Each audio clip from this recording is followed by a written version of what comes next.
गुरुभ्यो नमः। ॐ गं गणपतये नमः। ॐ सं सरस्वत्यै नमः। ഓംകാരപ്പൊരുളം ജഗജ്ജനനി നിൻ പാദം സ്മരിച്ചന്വഹം ശങ്കാഹീനമുരച്ചിടം സവിനയം സത്യം പരം ധീമഹി.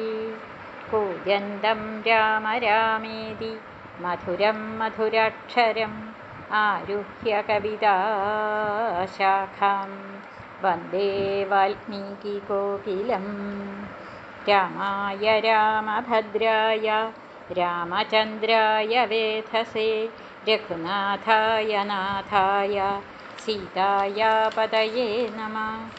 സംസാരസാഗരേ മഗ്നം ദീനം മാം കരുണാനിധേ കർമ്മഗ്രാഹഗൃഹീതാംഗം മാമുദ്ധര ഭവാർണവാത്. ശ്രീമദ് വാൽമീകി രാമായണ പാരായണം. ഉത്തരകാണ്ഡം 20-ാം സർഗം. രാവണ സംരക്ഷണം. തതോ വിത്രാസയന്മർത്യൻ പൃഥിവ്യാം രാക്ഷസാധിപ ആസസാദഖനേ തസ്മിന്നാരദം മുനിപുംഗവം. തസ്യാഭിവാദനം കൃത്വാ ദശഗ്രീവോ നിശാചര അബ്രവീത് കുശലം പൃഷ്ട്വാ ഹേതുമാഗമനസ്യ ച. നാരദസ്തു മഹാതേജാ ദേവർഷിരമിതപ്രഭ അബ്രവീന്മേഘപൃഷ്ഠസ്ഥോ രാവണം പുഷ്പകൈ സ്ഥിതം. രാക്ഷസാധിപതേ സൗമ്യ തിഷ്ഠ വിശ്വവസസ്തു സുത. പ്രീതോസ്മ്യഭിജനോപേതവിക്രമൈരൂർജിതസ്തവ വിഷ്ണുനാ ദൈത്യഘാതൈശ്ചു ഗന്ധർവോരഗധർഷണൈ. ത്വയാ സമം വിമർദൈശ്ച ഭൃശം ഹി പരിതോഷിത. കിഞ്ചിത് വക്ഷ്യാമി തക്തേ ശ്രോതവ്യം ശ്രോഷ്യസേയഭി. തന്മേ നിഗദതസ്താതഃ സമാധിം ശ്രവണീകുരു. കിമയം വധ്യതേ तात त्वया വധ്യേന ദൈവതൈ. ഹത ഏവ ഹ്യയം ലോകോ യദാ മൃത്യുവശം ഗത. ദേവദാനവദൈത്യാനാം യക്ഷഗന്ധർവരാക്ഷസം അവധ്യേന ത്വയാ ലോകഃ ക്ലിഷ്ടം യുക്തോ ന മാനുഷ. നിത്യം ശ്രേയസി സമ്മൂഢം മഹദ്ഭിർവ്യസനൈർവൃതം.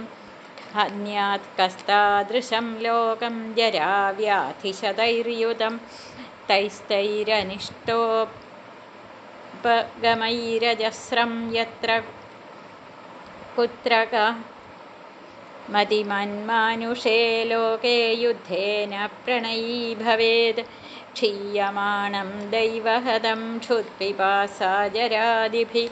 വിഷാദശോകസമ്മൂഢം ലോകം ത്വം ക്ഷപയസ്വ മാ. പശ്യതാവന്മഹാബാഹോ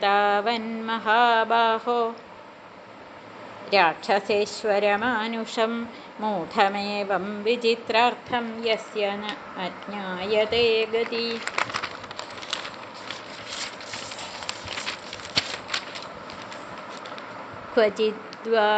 ക്വചിദ്വാദിത്ര നൃത്യാദിസേവ്യത്തെ മുദിതൈർജനൈ.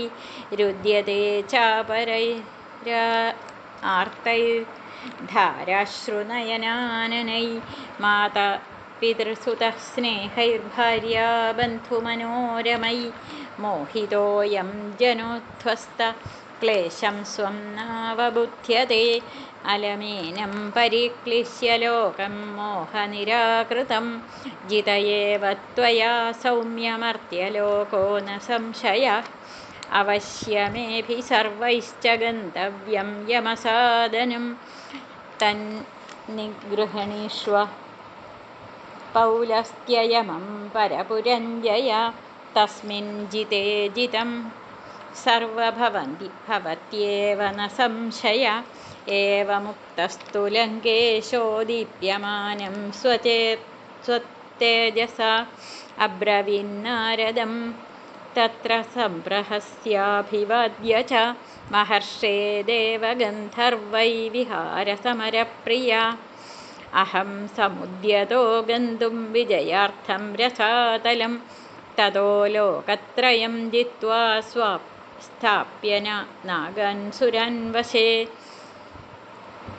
समुद्रममृतार्थं च मथिष्यामि रसालयम् अथा ब्रवीद्दशग्रीवं नारदो भगवान् ऋषि क्व खल्विदानीं मार्गेण त्वया अन्येन गम्यते अयं खलु सुदुर्गम्य प्रेतराजपुरं प्रति मार्गो गच्छति दुर्धर्षोऽयमस्यामित्रकर्षण स तु शारदमेघाभं हासं मुक्त्वा दशानन उवाच कृतमित्येव वचनं चेदमब्रवीत् तस्मादेवमहं ब्रह्मन् वैवस्वतवधोद्यत गच्छामि दक्षिणामाशं यत्र सूर्यात्मजो नृप मया हि भगवान् क्रोधात् प्रतिज्ञातं रणार्थिना अवचेष्यामि चतुरो लोकपालनिति प्रभो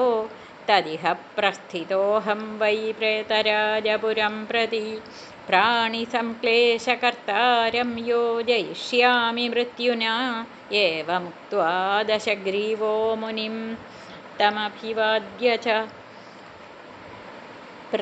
प्रययौ दक्षिणामाशां प्रहृष्टसह मन्त्रिभिः चिन्तयामास विप्रेन्द्रो विद्धूम इव पावकः येन लोकस्त्रयः सेन्द्रः क्लिश्यन्ते सचराचरा क्षीणे जायुषि धर्मेण सकालो ज्येष्ठते कथम् स्वदत्तकृतसाक्षी यो द्वितीय इव पावक लब्धं संज्ञा विचेष्टन्ते लोका यस्य महात्मन यस्य नित्यं त्रयो लोका विद्रवन्ति दयार्दिता भयार्दिता तं कथं राक्षसेन्द्रौसौ स्वयमेव गमिष्यति यो विधाता च धाता च सुकृतं दुष्कृतं तथा त्रैलोक्यं विजितं येन तं कथं विजयिष्यते अपरं किं तु कृत्वैव विधानं संविधास्यति कौतूहलसमुत्पन्नो यास्यामि यमसादनं विमर्दं द्रष्टुम् अनर्योर्यमराक्षसो स्वयम् इत्यार्षे श्रीमद् रामायणे वाल्मीकिये आदिकाव्ये 24सहस्रिकायां संहितायाम् उत्तरकाण्डे रावणसंरक्षणं नाम 20 सर्ग। राम राम राम राम राम राम राम।